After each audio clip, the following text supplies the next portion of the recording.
तर जळगावच्या मुक्ताईनगरमध्ये जुलै महिना संपत आला तरी बंधारे अजूनही कोरडे आहेत। बंधारे कोरडे पडल्याने सिंचनाचा प्रश्न बिकट होण्याची शक्यता निर्माण झाली आहे। पावसाने ही पाठ फिरवली असल्याने शेतकऱ्यांवर दुबार पेरणीचं संकट ओढावलंय। याचा आढावा घेतला आमच्या प्रतिनिधींनी।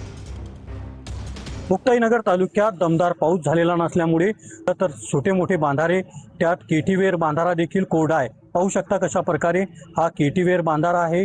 अत्यंत सिंचनासाठी महत्त्वपूर्ण उपयोगी येत असलेल्या शेतकऱ्यांसाठी हा केटीवेर बांधारा आहे। या केटीवेर बांधाऱ्यामध्ये पाऊस नसल्यामुळे हा बांधारा कोरडा ठक पडलेला आहे।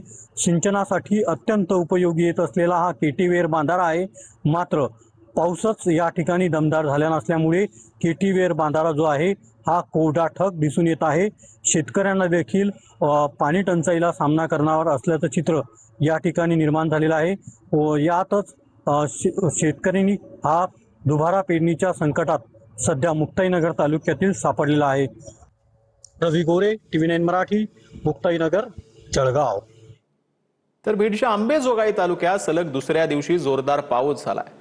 पासागर कारखाना, त्याच परिसर, सायकाव, वाघाळा, सातेफळ आणि कुंभेफळ या भागामध्ये जोरदार पाऊस झालाय। बीड जिल्ह्यातील काही भागात अद्यापही पावसाची प्रतीक्षा आहे।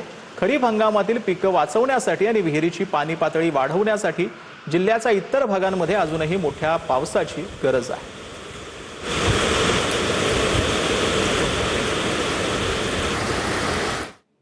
तर बीडच्या केजमध्ये ग्रामीण भागात पाऊस न पडल्याने पिकं सुकायला सुरुवात झाली आहे। केजच्या शहरी भागात दमदार पावसाने हजेरी लावली, पण केजच्या ग्रामीण भागात पावसाने मात्र दडी मारल्याचं चित्र पाहायला मिळालं। याचा आढावा घेतला आमच्या प्रतिनिधींनी। जुलै महिना अर्धा उलटल्यानंतर देखील बीड जिल्ह्यामध्ये हवा तसा पाऊस पडलेला नाही। शेतकरी आज देखील पावसाच्या प्रतीक्षेत आहेत।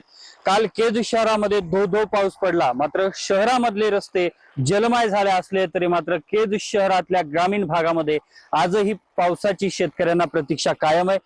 शेतातली पिकं जी आहेत ती आता सुकू लागलेली आहेत आणि या ठिकाणी केज तालुक्यातल्या ग्रामीण भागातल्या शेतकऱ्यांनी आता शेतीला पाणी द्यायला सुरुवात केली। हे सोयाबीनचं पीक आहे। या सोयाबीनच्या शेतातील हे पीक जे आहे ते आता सुकायला सुरुवात झाली होती। यामुळे विहिरीतून मोटारीच्या साहाय्याने या ठिकाणी हे शेतकरी या सोयाबीन पिकाला पाणी देताना पाहायला मिळत आहेत।